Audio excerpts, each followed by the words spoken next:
Eu quero retomar minha conversa com a Vitória Bel, que já participou do nosso 3 em 1 hoje, porque ela vai trazer informações sobre uma reunião que está discutindo ou discutiu o fim do foro privilegiado. O que se atualiza para a gente, Vitória? Evandro, é isso mesmo. Essa reunião que vai acontecer amanhã, na verdade, é a reunião de líderes que costuma sempre acontecer no final das manhãs de terças-feiras. E um dos temas que deve ser abordado é justamente a possibilidade de se avançar com a proposta de emenda à Constituição do foro privilegiado, que modifica o foro privilegiado para autoridades, incluindo deputados e senadores. A proposta restringe justamente o alcance desse foro privilegiado e processos que incluem, que acusam autoridades, como os deputados e senadores, iriam para a justiça comum. Esse tema deve ser levado amanhã na reunião de líderes, depois que integrantes do Centrão, inclusive o ex-presidente da Câmara, Arthur Lira, fez uma conversa ali com os líderes da oposição naquela quarta-feira em que eles estavam ocupando e obstruindo o plenário da Câmara dos Deputados. E nessa conversa, Lira disse que ia tentar levar esse assunto adiante, junto com o Hugo Mota e outras lideranças de centro.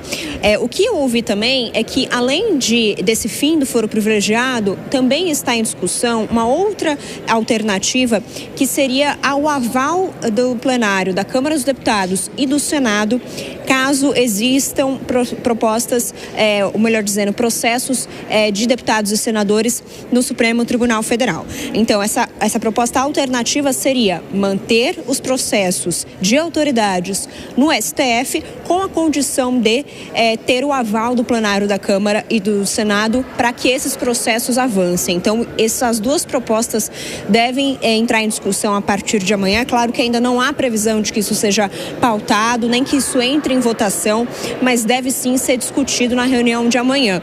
Agora, o que também é importante pontuar, um dos líderes de centro me disse o seguinte: a gente está há um ano do início das eleições gerais no ano que vem, e que inclui, claro, campanhas de deputados e senadores.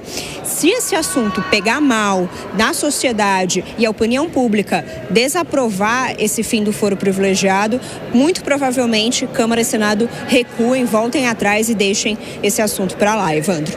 Eu acho que essa é a principal informação em relação aos bastidores desse pessoal, né? Que eles estão sempre preocupados com o saldo eleitoral de todas as decisões que eles tomam. Se o saldo reduzir, provavelmente é zíper na boca em relação a esse tema. Ô Vitória, daqui a pouco eu queria conversar com você também sobre a possibilidade de se pautar a proposta para regular conteúdos relacionados a crianças e adolescentes na internet aqui no país, depois daquela denúncia que foi apresentada pelo youtuber Felca nesta semana. Já eu te chamo novamente, minha amiga, deixa eu só fazer um debate sobre essa informação do foro privilegiado que você acabou de nos contar.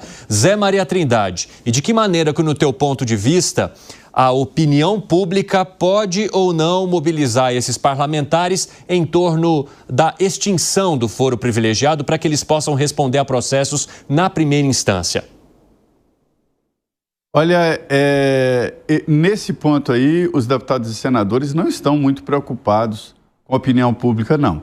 Eles estão preocupados com a Polícia Federal, que está fungando no cangote deles, no caso das emendas parlamentares.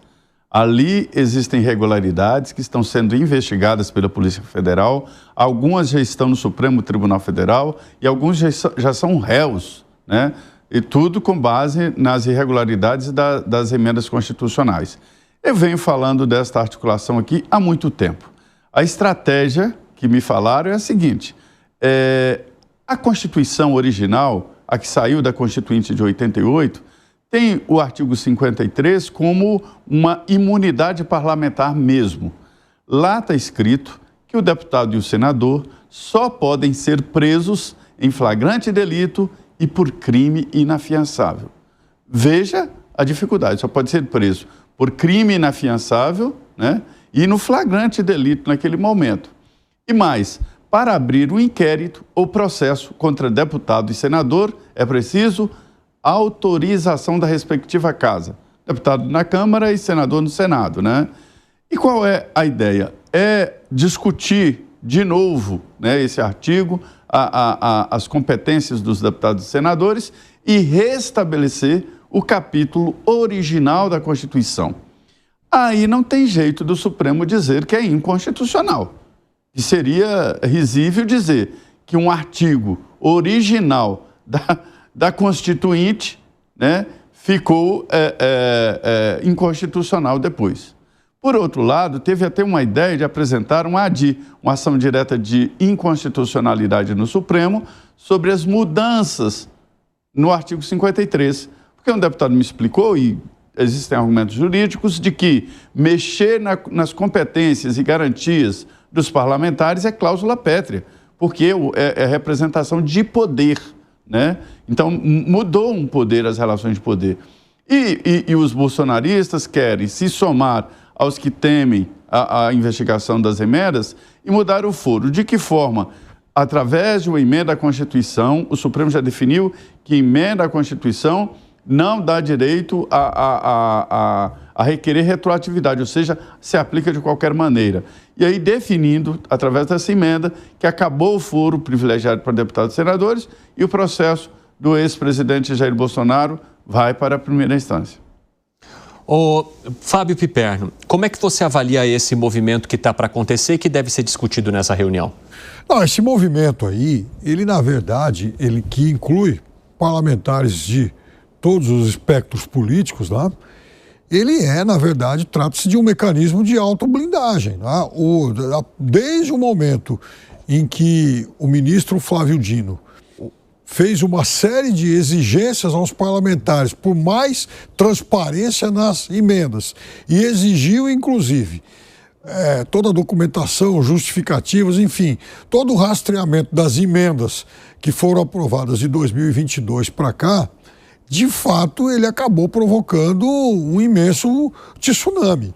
Então, muitos parlamentares estão tremendamente incomodados com isso e sabem que, se a investigação realmente continuar avançando de forma, eu diria, bastante séria, como vem sendo executada, muita gente, né, vai acabar tendo dificuldades aí para se explicar. Aliás, não foram poucos nas últimas semanas os parlamentares que nós já vimos serem, enfim, se tornando réus, e alguns, inclusive, estão prestes aí a conhecer as suas sentenças.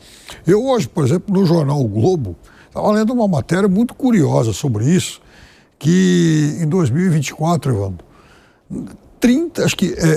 31 emendas, aliás, 31 clubes de futebol foram beneficiados por emendas.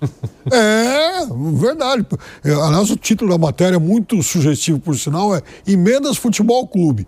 Tá todo mundo lá, Renan Calheiros, Nicolas, tem uma galera lá, tem um monte. Todo mundo destinando um dinheirinho pro seu time de futebol. Até futebol profissional, gente, não é para incentivar, digamos, aí a várzea, aquela...